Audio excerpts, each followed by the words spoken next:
Good to see you guys. Just know that this is just another episode. Just want to show what it is, how we do the rap, the rhythm and processing strategies. And yeah, welcome to the show.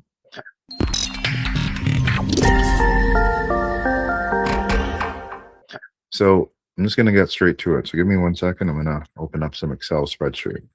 Okay. So some people have been asking, okay, what exactly, like, how do you integrate the rap technique into this type of thing? So I just wanted to make a real quick video to just explain this is what we do. So first, before I even meet anybody, I have step -1, okay? So step -1 is the initial phone call. So I want to have a phone call with my client so then I can explain what this is all about. Because the thing is that you're going to get some clients that maybe they call EMDR, they call it EDM or EDMR, or they call it something else.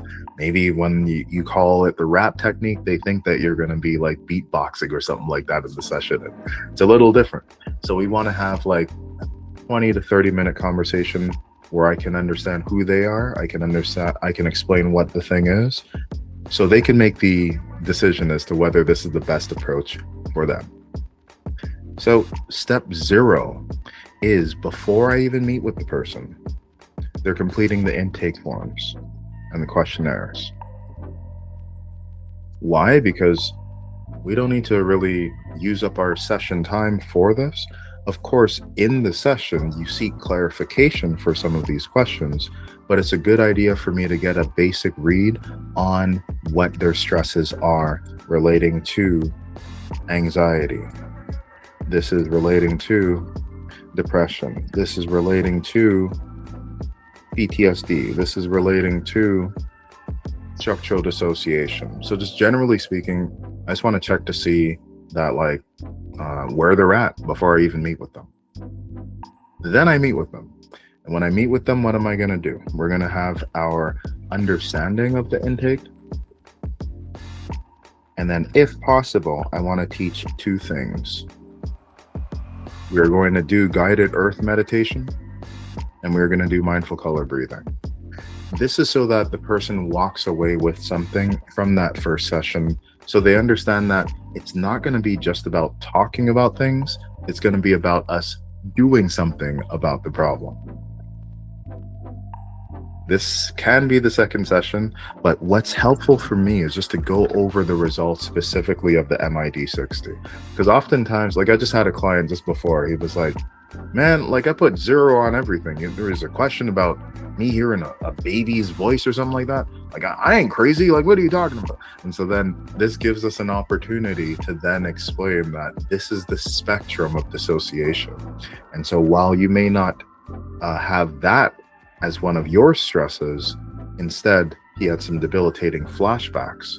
And again, some other people might be like, flashbacks, like, I ain't crazy. So this is why we help people to just know that there's a spectrum of issues that are there, and that they are in the therapy that helps to reduce all of these numbers in terms of how much this disturbs them and how much this is impacting their life. So MID60, and also, if possible, we're going to do some pros cons. Why are we going to do pros cons? It's a good idea because you just want to find out from the client's perspective, not from the intake, not from anybody else, from the client's perspective. Why are they here? What is it that they want to accomplish? What does success look like for them for their therapy or in their therapy? Next, after I do all of that, it's only at that point that you're going to hear me talking anything about introducing the rap technique. It's only at that point that we are going to then find out whether we can talk about the rap technique and resource integration. And because the thing is, and just so that you know, rap technique is a responsive resource for dealing with the past.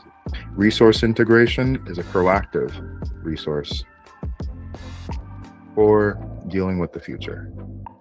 So both of these are things that I'm going to teach my client only after I get to know them and only after they've been able to practice the other things. Oh, one thing I did not include here, whoopsie, is that there is the 5 grateful things. So by the time we're at phase 3, they will have learned a technique to deal with the past. They will have learned a technique to deal with the future.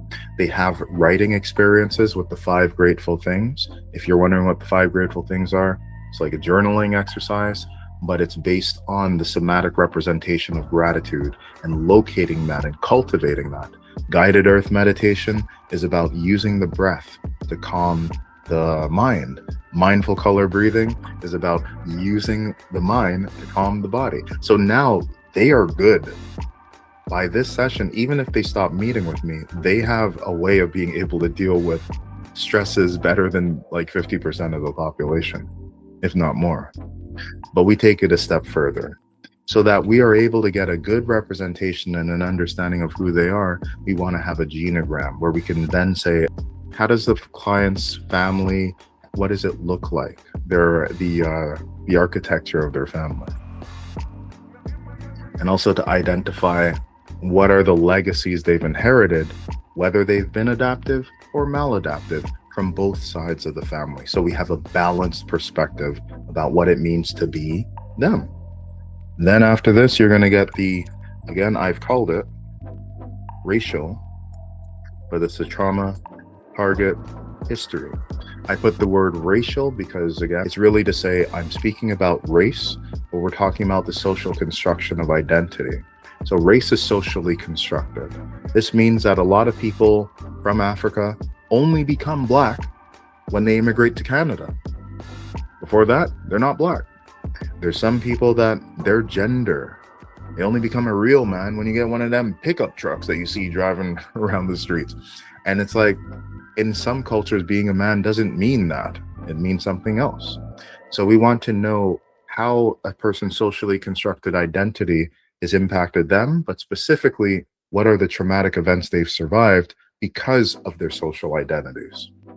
And we start from age 0 to the present age, but many times we'll even go even before age 0. And that's where the racial trauma really resides. As we are trying to not only heal the suffering the client has, but we're trying to help to heal the suffering they've inherited from their ancestors. After that, after we get that list, it's only then that we start trauma processing. It's only then that we go to phase 5 and we take those events and then we use the techniques that are listed here to manage them. So again, in the first session, you don't need to jump into RAP technique, but it's just for us to know that we are structuring the therapy in a way where the client is kind of leveling up as they continue to go on. Leveling up in their understanding of themselves, leveling up in terms of the understanding of how to heal from the difficulties they've been with. And then it culminates into the point where we have a list, an Excel spreadsheet, where we could deal with these events one by one. And that's it. These are the rhythm and processing strategies. This is the agenda of the meetings. And I'll usually show this to a client. And then when they're like, well, what are we going to do next? Then we can refer to this. And when they're like, well, when are we going to get to the trauma processing? I can actually point to this and be like, nah, bro, we're doing this first. Okay. Let's not jump the gun. Take your time. And this helps to structure the therapy and helps to also let people know how they're doing. All right, so this is what we're doing with rhythm and processing strategies. This is what's up. If you have any questions, post them, comment, join in the Facebook group. Let me know what's going on. Let me know about your progress, and hoping to help you to recognize your awesomeness and help other people to heal. You got this, all right? Peace.